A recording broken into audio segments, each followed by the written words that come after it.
No surrender, no defeat. But maybe it's time for a little Evercade retreat.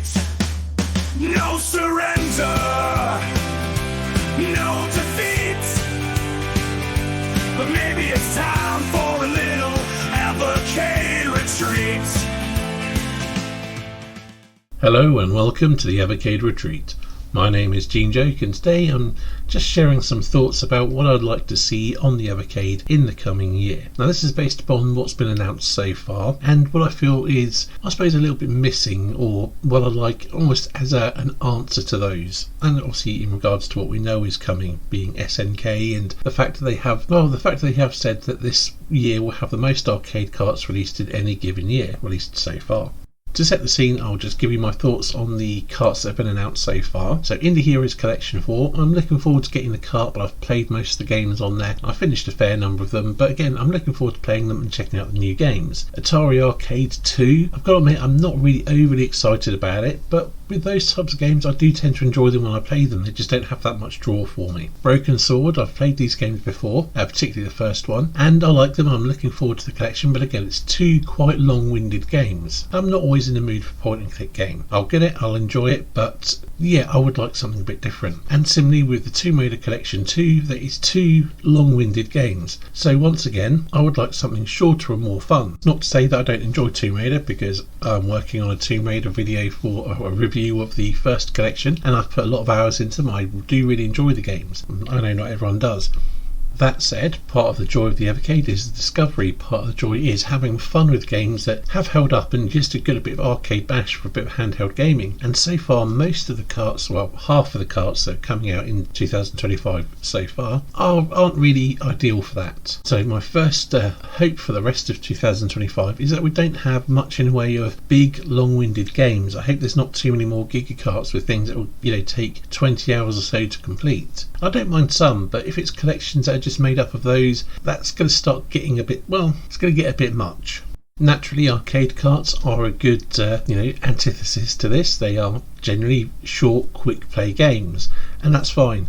And I am looking forward to seeing what arcade carts we get. I have a strong suspicion we will see Atari Arcade 3, and naturally the SNK carts will be arcade based, and who knows what else we might get. Hopefully we'll see an IREM Arcade 2, or maybe even an IREM console collection, maybe some Jalico, maybe some Psycho, who knows. And of course, I am a fan of the blue carts. I would like to see some more blue carts coming, although I would expect they would have been announced by now. And maybe we'll get one, maybe two, but I've got a feeling there's not going to be too many blue carts this year. I could be very wrong, who knows what is coming. But the crux of what I would really like to see coming in 2025 is more 8-bit and 16-bit console games. And the last ones we got were Sunsoft Collection 2 and Pico Collection 4. I know we had the dual cart from Kai Magazine Software, but those are aftermarket games, but I mean actual retro games, games from the time. And although I will be very happy to see more decent indie games, and I say decent, I'm pretty sure we are going to see a Mega Cat Collection 3. It seems likely, and on the Retro Titans podcast, Mega Cat mentioned that it could be a possibility this year, so we'll see on that one. But yeah, whether it be a Sunsoft 3, a Pico 5, an IREM Red Collection, a Data East Red 2, a Jalico Red 2. I don't know what games Jalico have that aren't tied to licenses or weren't published by them, but the rights were owned by other people. Maybe a Ziggurat cart. Ziggurat are another publisher who I suppose in the same ballpark, if you like, as Pico, or Throwback, although I think most of their stuff would be more a blue collection type thing. As I mentioned in another video, Atari could do a similar cartridge. But yeah, I would very much like to see this. Some new stuff. It is a bit more casual, a bit more pick up and play. I tend to find the red carts often are a bit more varied than the arcade carts, as the arcade games tend to lean into shoot 'em ups, beat 'em ups, racing games, or elimination platformers, things like that. And the console games, well, they can be anything, good or bad, whatever. But yeah, I think you get the gist of what I'm trying to say. I want more red collections of actual retro games. Of course, I am happy to see indie games and, more dual carts. If they're of the quality of the first bunch, I wasn't really that impressed with the Life on Mars and Metal Dragon one. But, other dual carts could be good. I'd be quite happy with that. And as I mentioned, Mega Cat 3 would be awesome. They have some really good games under their belt. But again, I'm not sure when some of them are out. I know they're coming out apparently this year, things like ZPF and I think Phantom Gear and what have you. But again, we'll have to see on that one. I would also really like to see, so out with a bit, the developers of Full Void have another game coming out this year called Nanuka, and they have also said on the Retro Titans podcast they would like to work with Blaze and Evercade again. So I think that'd be a surefire thing for a solo cart. So maybe we'll see that. So I'd be quite to see. I mean, I did really like Full Void, although I did have, I suppose, questions or doubts about whether it should have been a solo cart because it was a short game. But I don't regret buying it, and it costs you a similar sort of amount if you buy it elsewhere, and that would have been digital only. So yeah, their follow-on game, Nanuka, which I'll have footage of here, would be a nice inclusion for the Evercade. Another aspect of what I'd like to see in the coming year is for them not to focus solely on big titles and big names.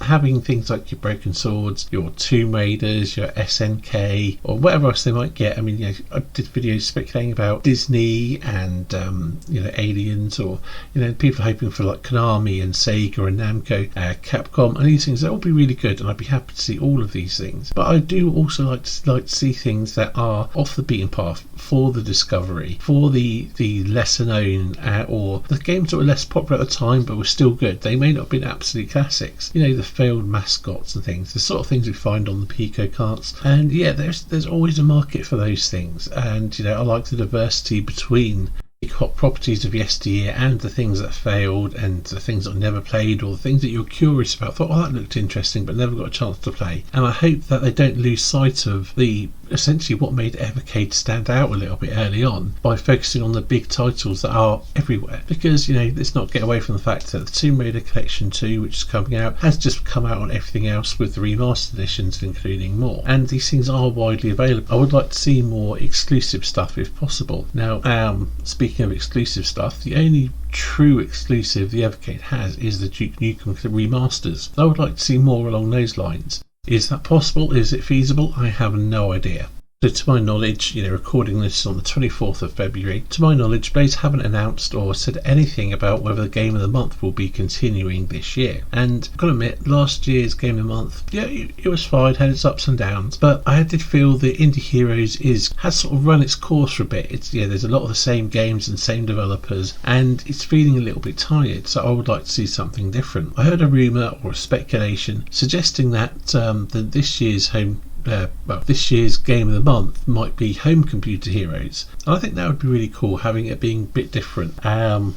So far we haven't had a Home Computer Heroes 2, and that's something I would very much like to see. So is that possible? I don't know. If Game of the Month was to take a rest, well, so be it, it's fine. I think a break or a change is better than continuing to go on, be it feeling a little bit stale. That said, if it is going to continue as is, who knows what games they've got lined up. Maybe there is something coming and there's some big change. I really have no idea. I mean, I would miss the fact that we'd have a monthly thing to kind of keep our interest, to try something else out. It keeps people talking about Evercade, even if it's a good or bad game or what have you. It's something to try, and something to look forward to that's coming out further down the line. So there's pros and cons to it, but as I said, it has felt a bit stale for this last year. So I really wouldn't blame Blaze if they did change things up. So yeah, there's some thoughts about what I'd like to see over the coming year. Rather than too much of my specific suggestions, it is just a broad feel of what I would like, and time will tell. Hopefully we'll know more before long. I know Blaze are planning a showcase in the coming month or two, so yeah, hopefully they'll give us a good indicator of what is coming, or at least for some of the year anyway. Anyway, that's enough rambling for now, and I'll see you in the next video.